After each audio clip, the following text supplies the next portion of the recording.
থেকে ভারতের বিজেপি সরকার ক্ষমতাচ্যুত হবে, এমনকি ভারতের নিরাপত্তা, তার অখণ্ডতা, এটাও বিঘ্নিত হতে পারে। কেউ কেউ খুব খুশি হবে, কিন্তু রিয়েলিটিটা আসলে তা না। এটি আমাকে খুশি করবে, কিন্তু বাস্তবতা ভিন্ন। যথার্থ বলেছেন যে ভারতের তরুণদের মধ্যে এক ধরনের অনিশ্চয়তা তৈরি হচ্ছে এবং এর পেছনে একটা বড় কারণ হচ্ছে শিক্ষার মান। তারা প্রতিযোগিতাপূর্ণ জায়গাগুলোতে তারা পিছিয়ে যাচ্ছে, এটা যেমন সত্য। আবার খেয়াল করবেন, সারা পৃথিবীর যে কর্পোরেট হাউসগুলো আছে তার যারা প্রধান প্রায় সবাই কিন্তু ভারতীয় বংশোদ্ভূত, আবার তারা বাইরে পড়াশোনা করেছে। কিন্তু সাম্প্রতিক সময়ে তাদের বেকারত্বটা বাড়ছে এবং এই বেকারত্ব দূর করার জন্য তারা যখন রাষ্ট্রের কাছে, তাদের সরকারের কাছে দাবিটা তোলে, তারা এমন কতগুলো বিকল্প প্রস্তাব দেয় যেগুলো তরুণদেরকে আরও বিক্ষুব্ধ করে। কলকাতায় মমতা ব্যানার্জির কাছে এসে যখন কাজের দাবি করেছে, তখন তিনি বলেছেন যে উদ্যোক্তা হও, রাস্তার পাশে চার দোকান নিয়ে বসে যান। এটি নিয়ে প্রচুর ট্রল হয়েছে। এই তরুণদের মধ্যে যে অস্থিরতা কাজ করছে, তাদের একটা বড় কারণ হলো যে পরীক্ষার শিক্ষার মানটা নিচে থেকে নেমে যাচ্ছে এবং তরুণরা সেটিকে উপলব্ধি করছে। তবে ভারতের আন্দোলন এটি কিন্তু প্রথম না। আপনি প্রায় দেখবেন ভারতের সব থেকে শক্তিশালী হলো কৃষক আন্দোলন। প্রায় দেখবেন যে এখন চলছে বিভিন্ন জায়গা থেকে পদযাত্রা করে দিল্লি, এবং দু বছর আগে যে ধরনের পরিস্থিতি এবং দীর্ঘদিন তারা অবরোধ করে তাদের দাবি মানতে বাধ্য করেছে। সেখানকার নর্মদা রক্ষার আন্দোলন আপনার নিশ্চয়ই মনে থাকার কথা, মেধা পাটিকারের নেতৃত্বে একটা বড় আন্দোলন। সেখানে দুর্নীতির বিরুদ্ধে একটা বড় আন্দোলন হয়েছিল আন্না হাজারের নেতৃত্বে। অর্থাৎ বিভিন্ন শ্রেণী, পেশা, ইস্যু, এই আন্দোলনগুলো তাদের নিয়মিত চলে। এবার তরুণরা রাস্তায় নেমেছে এবং এই তরুণদের আন্দোলনের ফলাফলটা কী হবে? এই ফলাফলটা হয়তো একটা পর্যায়ে গিয়ে সরকারকে একটা নেগোসিয়েশনে আসতে হবে, তাদের সাথে আলোচনায় বসতে হবে বা একটা সমাধান করতে হবে। কিন্তু তারা যদি সেটা না করে, তাহলে এই আন্দোলনটা কোন দিকে যাবে? সে কি আগ্রাসী হবে? এখন পর্যন্ত রাজনৈতিক দলগুলো, তাদের প্রতিক্রিয়াগুলো, আপনি ওই নতুন যে পার্টিটা দিল্লি কেন্দ্রিক, তাদের একটা সাপোর্ট আছে এবং অনেকে মনে করে যে এরা এই আন্দোলনটাকে সমর্থন করছে। আবার কংগ্রেসের রাহুল গান্ধী যে বক্তব্য যদি দেখেন, তিনি অনেকটা ব্যালেন্স করছেন। কারণ আমাদের এখানে অনেকগুলো কথা আমরা যেভাবে বলতে পারি, আপনি ইউরোপের সোসাইটিতে, অন্যান্য সোসাইটিতে একেবারে লাগামহীনভাবে কথা বলতে পারেন না। আমাদের এখানে টেলিভিশনে, রাস্তায় দাঁড়িয়ে আমার স্বাধীনতা সম্পর্কে প্রশ্ন তোলা যায়, যেটা যৌক্তিক না অযৌক্তিক। কিন্তু পৃথিবীর অন্য কোথাও এই কথাগুলো বলার সাহস আপনি পাবেন না, সুযোগও পাবেন না। ভারতে তারা এই আন্দোলনটাকে তারা খুব কেয়ারফুলি দেখছে। আপনি বাইরের থেকে যতই মনে করি আমরা যে এটিকে তারা একেবারে স্বাভাবিক, সাধারণভাবে দেখছে, নো, তারা প্রথমেই কৌশল নিয়েছে শক্ত হোক, চড়াও হোক। গতকালকে চড়াও হয়েছে, কারণ তাদের মধ্যে একটা ভীতি আছে। সেই ভীতিটা কি? সে তার চোখের সামনে 3টি দেশের তার প্রতিবেশী, সেখানে তরুণদের আন্দোলনের পরিণতি কি হয় সেটি দেখেছে। শ্রীলঙ্কায় রেজিম চেঞ্জ হয়েছে, নেপালে চেঞ্জ হয়েছে, আমাদের এখানে চেঞ্জ হয়েছে। সুতরাং টেনশনটা তার আছে। আবার তার আরেকটা প্রতিবেশী আছে পাকিস্তান, যে এই জায়গাগুলোতে হয়তো কিছু ফুয়েল সাপ্লাইটা যদি দেয়, তাহলে এই আগুনটা ছড়িয়ে যেতে পারে। সুতরাং তার টেনশনটা আছে, সে ভেতরে ভেতরে তার উৎকণ্ঠা আছে। তা না হলে এই ধরনের একেবারে একটা নিরীহ আন্দোলন। আমাদের এখানে কয়দিন আগে একজন মন্ত্রী তরুণদেরকে ফার্মের মুরগি বললেন, আর সেখানে বিচারপতি তাদেরকে তেলাপোকা বলেছেন। কিন্তু আপনি এখানে শিক্ষার্থীদের যে দাবি দেওয়া ছিল সেগুলো মেনে নিয়ে একেবারে খুব দ্রুত সময়ের মধ্যে পার্লামেন্টে দাঁড়িয়ে মন্ত্রী বললেন যে আমি এটি বলে থাকি সরি। কিন্তু তারা বলছে না কেন? তারা বলছে না এই কারণে, তারা একটা ভয় তাদের মধ্যে আছে। সেটা হলো যে এই জেনারেশনকে যদি আমি এই মুহূর্তে তারা বুঝে ফেলে যে আমি ভয় পেয়েছি, আমি যদি তাদের কথাটা মেনে নিই, তাহলে এই ধরনের প্রবণতাগুলো বাড়বে। আপনি খেয়াল করবেন যে সারা ভারতব্যাপী বিজেপির যে হিন্দুত্ববাদ, এটা প্রবলভাবে ছড়িয়ে পড়ছে সব জায়গায়। মাত্র 25 বছর সময় দিয়ে একটা পশ্চিমবঙ্গ সে দখলে নিয়ে গেছে। দীর্ঘ সময় তো লাগেনি, কিন্তু আপনি যদি তাদের ছাত্রদের যে শিক্ষা প্রতিষ্ঠানগুলো আছে তার নির্বাচন যদি দেখেন, বিজেপির ছাত্র সংগঠন কোথাও জায়গা পায় না। এখনো এই যে জওহরলাল জেএনইউ যেটা বিশ্ববিদ্যালয়, দিল্লি বিশ্ববিদ্যালয়, সেখানকার যে বড় প্রতিষ্ঠানগুলো আছে, প্রতিষ্ঠানগুলোতে বিজেপির যে ছাত্র সংগঠন, তারা সেখানে ছাত্রদের মধ্যে সেভাবে প্রভাব বিস্তার করতে পারছে না। নির্বাচন হলে, ফেয়ার নির্বাচন হলে তারা হেরে যাচ্ছে। জেএনইউ থেকে ম্যাক্সিমাম নির্বাচনই দেখবেন লেফট ওরিয়েন্টেড যারা, তারা পাশ করছে। তার অর্থ হলো তরুণদের মধ্যে এই যে উগ্রপন্থী ধর্মীয় কালচার বা ধর্মীয় রাজনীতি, তার বিপক্ষে তাদের একটা পজিশন আছে। সুতরাং সেই তরুণরা যেখান থেকে শুরু করেছে, এটাকে আমি শিক্ষা সংস্কার আন্দোলন বলবো। এটার সাথে তো আসলে রাষ্ট্র ক্ষমতা, এটার ভেতর থেকে তাদেরকে দাবি, ঠিক আছে। ধরেন যে কৃষকরা বিজয়ী হচ্ছে আন্দোলন করে, এবং লাস্ট যে কৃষক আন্দোলনটা হয়েছে, সেই আন্দোলনের সামনে থাকা একাধিক নেতা মহারাষ্ট্র এবং পাঞ্জাব থেকে লেফট নেতা, তারা সবাই এমপি হয়ে এসেছে এবং তারা স্বীকার করেছেন যে কৃষক আন্দোলনের সাথে যুক্ত থাকার কারণে আমরা এই জায়গাটা, এই সুবিধাটা পেয়েছি, মানুষের কাছে আমরা গিয়েছি। কিন্তু এই জায়গাটায় তরুণরাও যদি এই ধরনের একটা নতুন সেক্টর ওপেন করে ফেলে, তাহলে রাজনীতির দল হিসাবে এটি ভারতের অখণ্ডতার জন্য খুব একটা আমাদের কারো কারো ধারণা যে এর ভিতর থেকে তার ওই রকমের কতগুলো পরিস্থিতি হবে, নো, তা না। কারণ তাদের একটা কনফেডারেশন, অনেকগুলো রাজ্য একটা জায়গায় স্পার্ক করলে সব জায়গায় সমান স্পার্ক করবে না, এটা রিয়েলিটি। এবং সমান স্পার্ক যদি না করে, তাহলে আপনি ওই ধরনের ভাবনাও যদি থাকে, সেই ভাবনা আপনি এক্সিকিউট করতে পারবেন না, আপনি সরকারকে দুর্বল করতে পারবেন। আপনি যেখানে আন্দোলন করছেন সেটা দিল্লিতে আন্দোলন, আপনি এটি দিয়ে তো পাঞ্জাবকে ইনফ্লুয়েন্স করতে পারবেন না, যেটা এখানে সম্ভব। আপনি একটা জায়গায় শুরু করলেন, সব জায়গায় দ্রুত ছড়িয়ে পড়বে। দ্বিতীয়ত, শুরুতে এই যে আন্দোলনের যে স্রোত, এটা সারা ভারতে যে ছড়িয়ে পড়েছে তা কিন্তু না। এবং সেখানে কৃষক আন্দোলনটাও যখন হয়, প্রত্যেকটা জায়গায় একরকমের হয় না, কিন্তু তারপরেও তাদের ভয়ের জায়গাটা হলো তার যে আশপাশের যে 3টা দেশে যে উথাল পাথাল হয়ে গেল ছাত্রদের উপরে ভর করে, সেই ধরনের কোনো পরিস্থিতির দিকে যাতে না যায়, সেই কারণে শুরুতেই প্রথমত তারা ভাব দেখাচ্ছে এমনই যে আমরা এটিকে কেয়ার করছি না। দ্বিতীয়ত, শক্ত আচরণ করছে। আপনি যদি কেয়ার না করেন, তাহলে এত কঠোর হওয়া, আমি কোনো আলোচনায় বসবো না, আমি তোমাদেরকে কোনো দাম দিচ্ছি না, আমি তোমাকে পিটিয়ে থামিয়ে দিচ্ছি। এবং তাদের নিজস্ব লাঠিয়াল বাহিনী, এটা আমাদের থেকে ভারতের রাজনীতি আরো প্রকট, রাজনৈতিক প্রভাব নিয়ে লাঠিয়াল বাহিনী গড়ে তোলা এবং লাঠিয়াল বাহিনীকে পরিচালনা করা, এটা বিজেপি করে, অন্যান্য দলগুলো করে, এবং এটা শুরু করে দিয়েছে। একদিকে পুলিশ, আর একদিকে নিজস্ব রাজনৈতিক গুন্ডা যারা, তাদেরকে নামিয়ে দিয়েছে। মিছিলের উপস্থিতি যাই হোক না কেন, তরুণদের মধ্যে এই আন্দোলন বিস্তৃত হচ্ছে এবং গতকালকে কলকাতায় অনেক বড় মিছিল হয়েছে এই ইস্যুতে। সুতরাং এটাকে তারা যতই শাসকদের পক্ষ থেকে, মোদী সরকারের পক্ষ থেকে এটা গুরুত্বহীন মনে করলেও ভেতরে ভেতরে তারা এর উত্তাপটা অনুভব করছে। জি, আমি আপনার কাছে আবার সাকিব ভাইয়ের কাছে আসতে চাই। সাকিব ভাই, সোনাম ওয়াংচুক তিনি অনুসরণ করছিলেন 3 সপ্তাহ ধরে, আমরা জানি, কিন্তু তাকে পুলিশ জোর করে ধরে নিয়ে গিয়ে হসপিটালে ভর্তি করে দিয়েছে এবং তারপর মূলত আরও বেশি বিক্ষুব্ধ হয়ে উঠেছে যারা আন্দোলন করছে। আজকে সবশেষ একটি খবর আমি দেখেছি যে প্রশ্নপত্র ফাঁসের ঘটনায় জড়িতদের বিরুদ্ধে সর্বোচ্চ কঠোর শাস্তি নিশ্চিত করার কথা জানিয়েছেন ভারতের প্রধানমন্ত্রী নরেন্দ্র মোদী। এই প্রথম তিনি এটি মুখ খুলেছেন। তিনি বলেছেন, প্রশ্নপত্র ফাঁস প্রতিরোধ করা শুধু সরকারের নয়, বরং পুরো জাতির দায়িত্ব।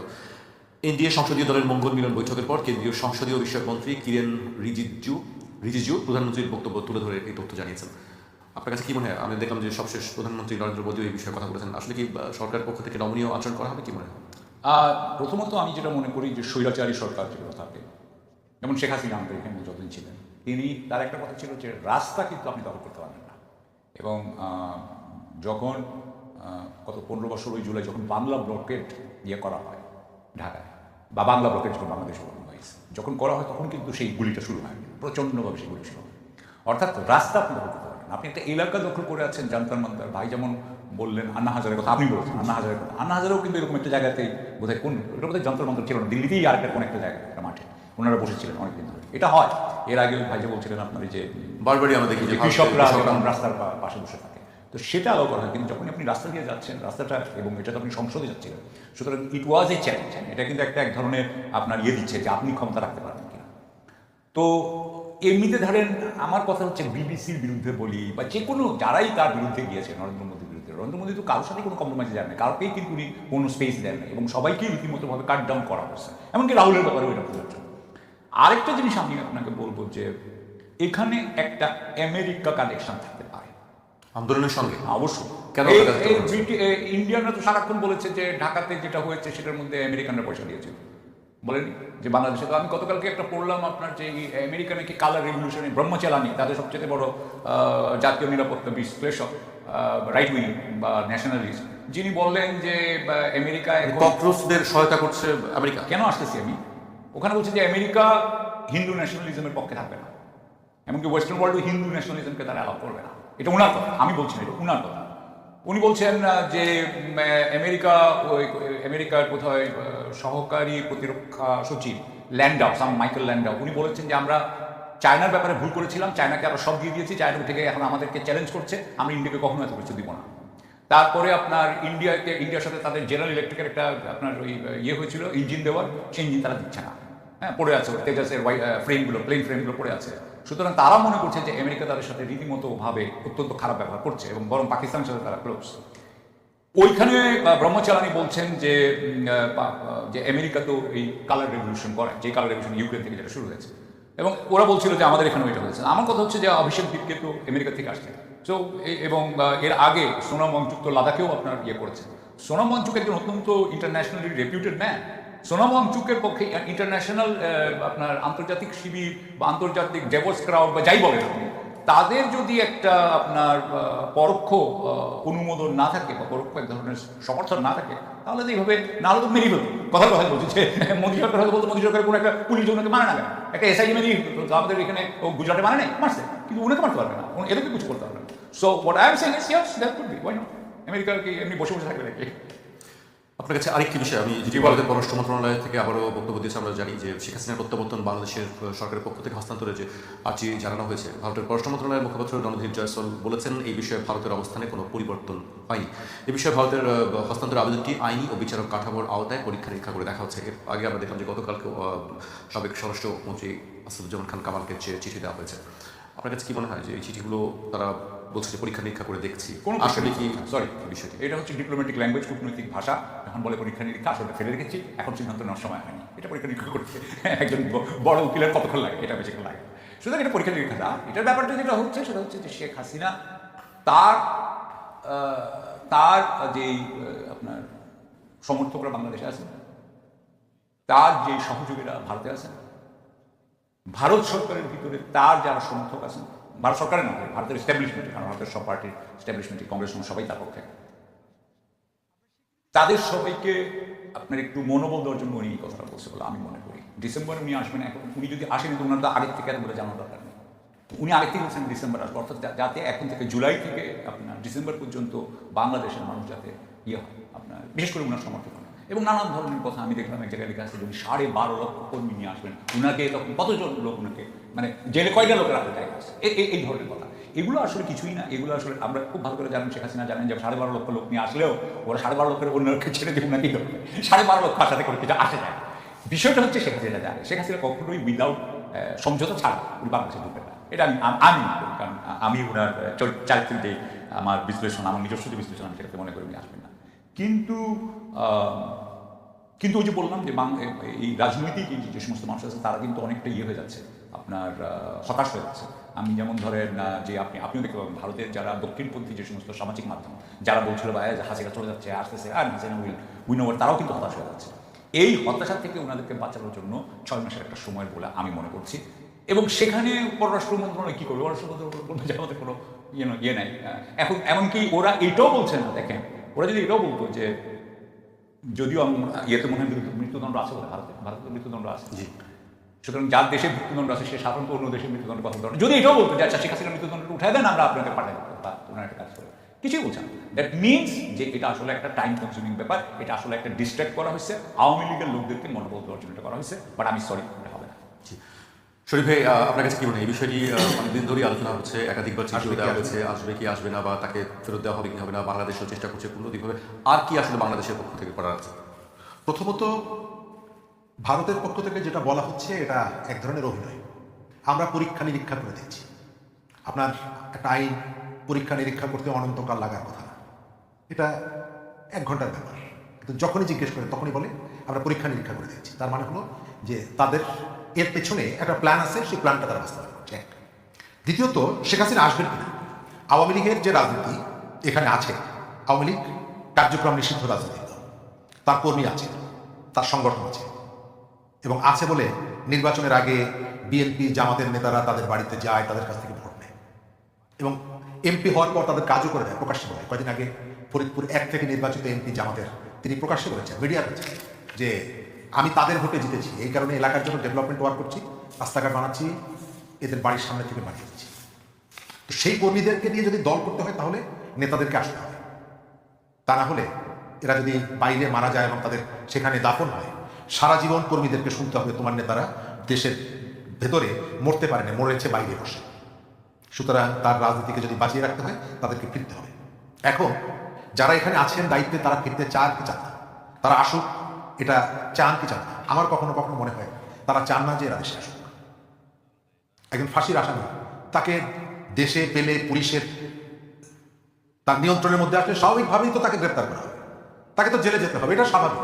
আপনি বলছেন খবরদার আসলে কিন্তু তোমাকে ধরবো, তো এটা তো বলার প্রয়োজন নেই। তার মানে হলো আপনি কি মনে করে দিচ্ছেন যে তোমার আসার দরকার নেই, তুমি দূরে দূরে থাকো। একজন খুনি একজন দণ্ডপ্রাপ্ত, তাকে তো আপনি 5 স্টার হোটেলে রাখবেন সে নিজেও আশা করে না, আর সে দাবিও করে না যে আমি আসলে কিন্তু আমাকে 5 স্টার রাখতে হবে ভাই, বললাম কিন্তু এবার কিন্তু আমার ভালো খাওয়াইতে হবে, তা তো বলে আমি এসে আত্মসমর্পণ করব। আপনি আত্মসমর্পণ করতে না দেন কোর্টে তো যেতে দেবেন। আপনি যখন বলেন যে আসলেই কিন্তু খবর আছে তোমার, তার মানে হচ্ছে আমরা অনেক সময় বলতাম না ছোট ছেলেদের, আমাদের ছোট ভাইটাই যাদেরকে, হ্যাঁ তুমি কিন্তু কালকে একটা গ্লাস ভেঙেছো, তুমি বাড়িতে আসলে তোমার খবর আছে, তার মানে হচ্ছে তুমি একটু রাস্তায় রাস্তায় ঘুরে বেড়াও। তো এই ধরনের একটা প্রবণতা আমি দেখতে পাচ্ছি। আপনি যদি আমাকে জিজ্ঞেস করেন যে আমি কি চাই, যারা শেখ হাসিনার 15 বছরে ভিকটিম হয়েছে, গুম হয়েছে, খুন হয়েছে, লুটপাটের কারণে নিঃস্ব হয়েছে, শেয়ার মার্কেট সহ বিভিন্ন জায়গায়, তাদের কাছে জিজ্ঞেস করেন, তারা প্রত্যেককে চায় যে অপরাধী যারা তাদের বিচার হোক। তকির বাবা অথবা সাগরুনির ছেলে সে কখনো চায় না যে তকি হত্যার সাথে আজমির ওসমান সহ যাদের নাম আছে তারা লাস ভেগাসে ঘুরে বেড়াক, এটি দেখতে চায় না। সে চায় আসুক, এসে আদালতের মুখোমুখি হোক। কিন্তু জুলাই সহ এই ঘটনায় যারা বেনিফিশিয়ারি, যারা সুবিধা পেয়েছে, স্পেস পেয়েছে, কিছুই হওয়ার সুযোগ ছিল না, জুলাই সুযোগটা করে দিয়েছে, তারা চায় বাবা তোমরা একটু দূরে দূরে থাকো। এবং সেই কারণে বলে যে আমরা কিন্তু গিয়ে অমুক জায়গায় দল বেঁধে দাঁড়িয়ে থাকবো, দেখি তোমার কত সাহস, তুমি আসতে পারো। তার মানে হচ্ছে যে তোমরা দূরে থাকো। আমার যেটা অপিনিয়ন সেটা হলো যে অপরাধ করেছে আওয়ামী লীগ তো অপরাধ করেছে, তার হাতে তো রক্তের দাগ আছে, তার কাঁধে তো লাশের বোঝা আছে, সুতরাং সে কেন সেগুলোকে ফেস করবে না? আমি কেন তাকে বছরের পর বছর সে দিল্লিতে বিলাসবহুল হোটেলে থাকবে, সে মুম্বাইতে বিলাসবহুল বাড়িতে বসবাস করবে, আর আমরা এখানে নিজেরা ওই শোক নিয়ে স্বজনের কবরের সামনে প্রতি বছর একবার গিয়ে কান্নাকাটি করবো? কেন? তারা আসুক, এসে ফেস করুক এই ঘটনাগুলো। আমাদের মধ্যে এটা নিয়ে দুই ধরনের মত আছে, মুখে এক কথা, অন্তরে আর এক কথা, এবং আপনি দেখছেন সেই প্রচেষ্টাগুলো চলছে। জি, আমাকে একটা বিরতিতে যেতে হচ্ছে, বিরতির পর আবার ফিরছি আলোচনায়। একটা বিরতি নিচ্ছে, ফিরছি এখন।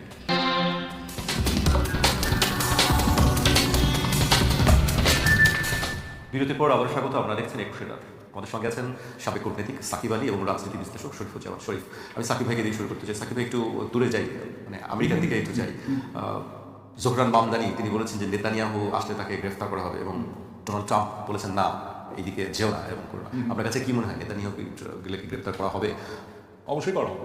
নিউ ইয়র্ক সিটির মধ্যে ঢুকলে উনি তো অর্ডার দেবেন, জোহরান মামদানিকে এটা ছাড়বেন না, কারণ নেতানিয়াহুকে হয়তো খুব বেশিক্ষণের জন্য রাখতেও পারবেন না। হ্যাঁ, আর এইসব ব্যাপারে সাধারণত যেটা হয়, ফেডারেল গভর্নমেন্টের একটা ন্যাশনাল সিকিউরিটি একটা এক্সেপশন থাকতে পারে, সে হয়তো বলতে পারে। আমার কথা হচ্ছে যে জোহরান মামদানি হচ্ছে আমার মতে আমেরিকার সবচাইতে এখন সবচাইতে প্রতিভাবান রাজনীতিবিদ। উনি এই রাজনীতিতে উনার যারা সাপোর্টার, উনার যারা সমর্থক, তারা সব নেতানিয়াহুর বিপক্ষে। সুতরাং নেতানিয়াহুকে একবার যদি ধরতে পারে, তাহলে মানে আগামী 10 বছর 15 বছর ওনাকে কেউ হারাতে পারবে না নিউ ইয়র্কের মেয়র হিসাবে।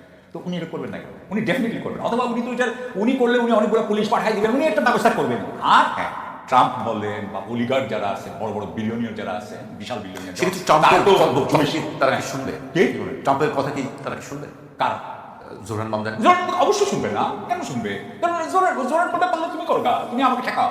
ও তো এইটাকে চাইবে, কারণ ট্রাম্পকে সে যদি এক ধরনের কথা একটা বিব্রতকর অবস্থায় ফেলতে পারে, এবং সে যদি সত্যি সত্যি নেতানিয়াহুকে ঢুকাতে পারে, তাহলে তো সে বাম যে পক্ষ, মানে আমেরিকা ডেমোক্রেটিক যে পার্ট, যা তাদের সে হিরো হয়ে যাবে। সুতরাং সে অবশ্যই করবে, এটা কেন করবে? সে করবে, কারণ এটা তার পলিটিক্যাল ইন্টারেস্ট। জোহরানের পলিটিক্যাল। এবং আরেকটা কথা হচ্ছে যে জোহরান কয়েকদিন আগে, এটা বোধ হয় আমি আপনাকে বলতেছি 2 সপ্তাহ আগের কথা, 2 সপ্তাহ আগে কিন্তু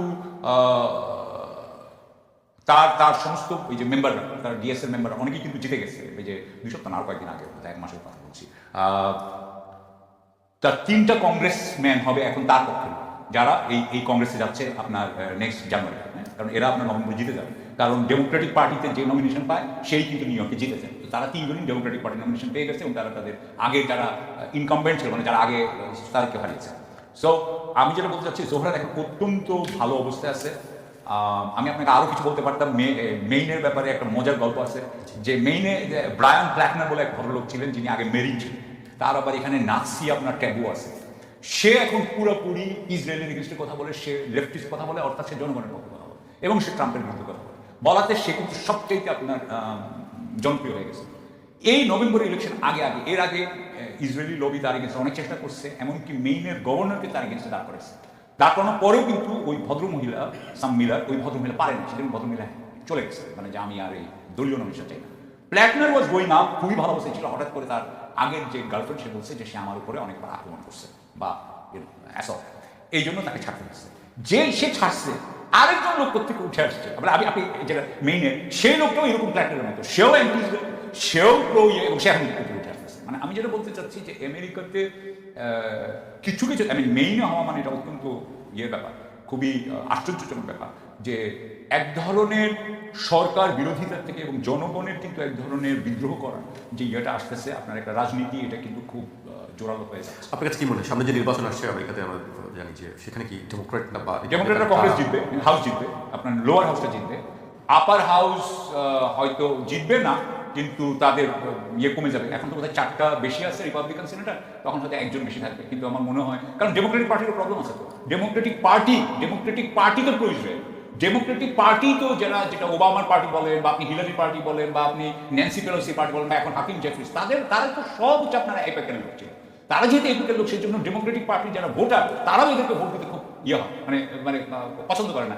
এখন যেটা হচ্ছে যে এই যে কামালা হ্যারিস বা আপনার ন্যান্সি পেলোসি, এরা এখন যে জোরানের সাথে একত্র হয়েছে এবং তারা বলছে ইয়েস উই আন্ডারস্ট্যান্ড, আমাদের এখন ইসরায়েলের বিরুদ্ধে কথা বলতে হবে, না বললে আমরা কিন্তু হারবো। সুতরাং এখন ডেমোক্রেটিক পার্টি কতটুকু তার জনগণের সাইডে আসতে পারে এটা নির্ভর করে। আর একটা কথা বলে শেষ করতে, আমি মনে করি ডেমোক্রেটিক পার্টি জিতবে। এখানে একটা কথা বলে আমি শেষ করতে চাই, সেটা হচ্ছে এখন থেকে নভেম্বরের মধ্যে যে কোনো সময় কিন্তু স্টক মার্কেট ক্র্যাশ করতে পারে, any time stock market is right for a crash. বিশেষ করে আপনার এআই বাবল ভেঙে যেতে পারে, KM3 নিয়ে একটা ঘটনা ঘটতেছে। সুতরাং এটা যদি হয় তাহলে আরো, এর মধ্যেও তো অনেক কিছু হচ্ছে, ইরান ওয়ারের ব্যাপার আছে, সবকিছু মিলিয়ে ইয়াস ডেমোক্রেটিক পার্টি জিতবে। তবে দুইটাই জিতবে কিনা, অর্থাৎ সিনেটও পাবে কিনা, সিনেট পাওয়ার সম্ভাবনা কম, কংগ্রেস পেয়ে যাবে। ওয়ারের ব্যাপারে কি মনে হয় আপনার? ওয়ারের ব্যাপারে তো আমি যেটুকু দেখি যে ওয়ারের ব্যাপারে এখন অবস্থা আরো খারাপ, আমেরিকার অবস্থা এখন আরো খারাপ। কারণ হলো 28শে ফেব্রুয়ারি যখন শুরু করছিল, তখন তাদের কাছে যত স্ট্র্যাটেজিক রিজার্ভে তেল ছিল এখন আর সেটা নাই। আপনার মনে আছে যে যখন MOU সাইন করছিল তখন বলছিল যে আমাদের আর 1 মাসের তেল ছিল, এই জন্য আমি সাইন করছিলাম, এখনো তো 1 মাসের তেল আছে। সুতরাং ইরানের একটাই কথা, ইরানকে যেটা করতে হবে সে হরমুজ আটকে রাখবে। আপনি জানেন গতকালকে থেকে হুতিরা মানে আনসারুল্লাহ, তারা বোধহয় বাবুল মান্দেবেও তারা আটকানোর চেষ্টা করছে। সুতরাং দুটো যদি আপনি আটকে দেন, কতদিন তারা এইভাবে কি নভেম্বরে ইলেকশন যাবেন? আমি মনে করি এটা যাওয়া সম্ভব না। অর্থাৎ যেটা বোঝা যাচ্ছে আমেরিকার, যে আমেরিকার সামনে কোনো সমাধান নাই এবং এটার কোনো সামরিক সমাধান নাই, এটা নাই।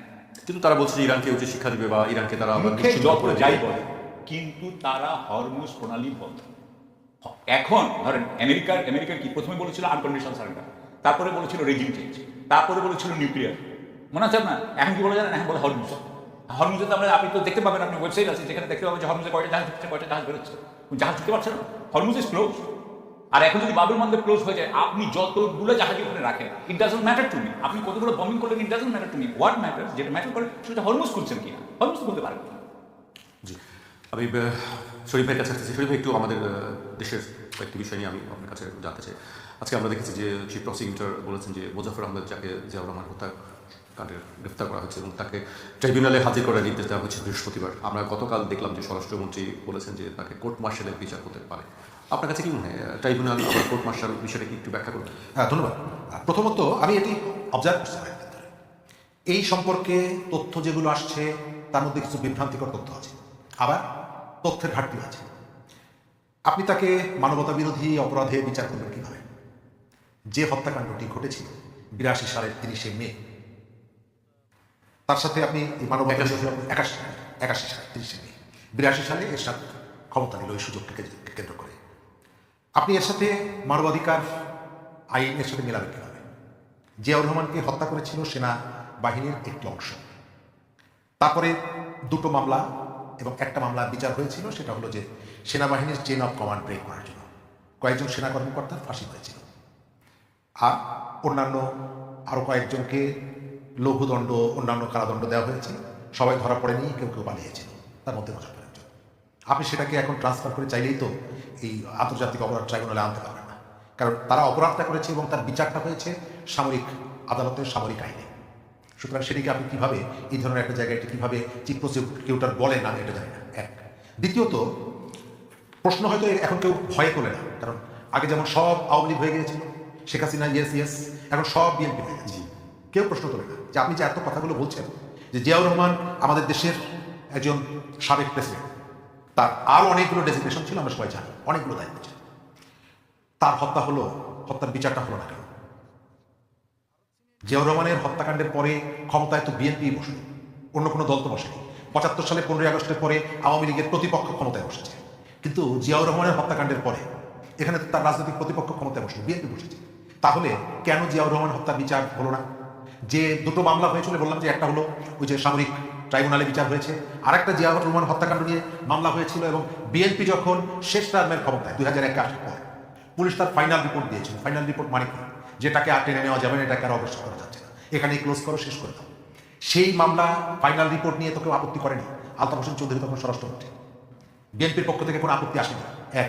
দ্বিতীয়ত হচ্ছে হত্যাকাণ্ডের পরে যে ধরনের একটা রাজনৈতিক দলের প্রধান তিনি, তার সহকর্মীরা ছিল, তার একটা পাশের রুমে চট্টগ্রাম সার্কিট হাউসে তার দলের মহাসচিব ছিলেন, আরও অনেক সিনিয়র নেতারা ছিলেন। কিন্তু এই যে ঘাতকরা কেবল এসে একজন মানুষের বুকে অসংখ্য বুলেট চার্জ করল, বাকি কোনো দরজায় টোকা দিল না, আঘাত করলো না, কারো ঘুম ভাঙল না। রাজনৈতিক দল হিসাবে যে কোনো দল, পৃথিবীর যে কোনো রাজনৈতিক দল এর অনুসন্ধান করার চেষ্টা করত, এখানে কোনো অনুসন্ধান হয়নি।